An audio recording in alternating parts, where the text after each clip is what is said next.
र निर्णायकज्यूहरूलाई यो मार्च पासको मूल्याङ्कन गरिदिनु हुनको लागि म हार्दिक अनुरोध गर्दछु। मार्च पासमा उत्कृष्ट हुने विद्यालयलाई हामीले ट्रफीको व्यवस्था गरेको हुँदा निर्णायक संविधायक दामोदर जोशीज्यू लगायतका निर्णायकहरूलाई मार्च पासको मूल्याङ्कनमा सहभागी भइदिनु हुन हार्दिक अनुरोध गर्दछु। हाम्रो मार्च पासमा त्रिभुवन माविका खेलाडी विद्यार्थी भाइ बहिनीहरू अगाडि बसिसक्नु भएको छ। सँगै सत्येश्वर मावि पौठीका खेलाडी विद्यार्थी भाइ बहिनीहरू अगाडि बढिरहनु भएको छ। साथमा भङ्गेरी माध्यमिक विद्यालय पौठीका खेलाडी विद्यार्थी भाइ बहिनीहरू अगाडि बढ्दै हुनुहुन्छ। त्यस पछाडि क्रमशः कालिका मावि सुका ठोकरका खेलाडी विद्यार्थी भाइ बहिनीहरू लाइनमा अगाडि बढ्दै हुनुहुन्छ। सँगै भूमेस्थान माविका खेलाडी विद्यार्थी भाइ बहिनीहरू मार्च पासमा सहभागी हुन लाइनमा अगाडि बढ्दै हुनुहुन्छ। भूमेस्थानपछि लक्ष्मी मावि घ्याङका खेलाडी विद्यार्थी भाइ बहिनीहरू मार्च पासमा सहभागी हुनको लागि लाइनबद्ध रूपमा अगाडि बढिरहनु भएको छ। र लक्ष्मी मावि घ्याङपछि जुके मावि भेडबुका खेलाडी विद्यार्थी भाइ बहिनीहरू पनि मार्च पासको लागि आफ्नो लाइनलाई अगाडि बढाइरहनु भएको छ।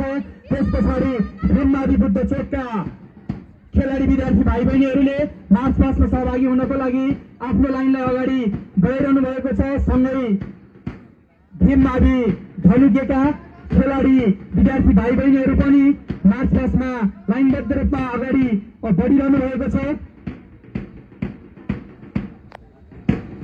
त्यस पछाडि डाँडाखर्क मावि डाँडाखर्कका खेलाडी विद्यार्थी भाइ बहिनीहरू मार्च पासको लागि लाइनबद्ध रूपमा अगाडि बढिरहनु भएको छ।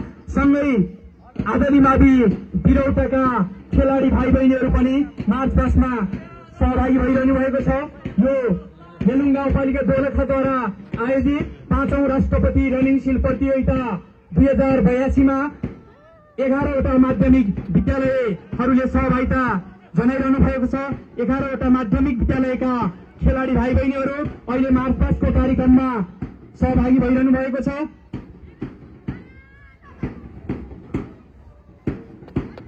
र मार्च पास सकेर अगाडि बढेका विद्यालयका खेलाडी भाइ बहिनीहरूलाई पुनः म अघिकै क्रममा लाइनबद्ध रूपमा लाइनमा बसिदिनु हुन म हार्दिक अनुरोध गर्दछु।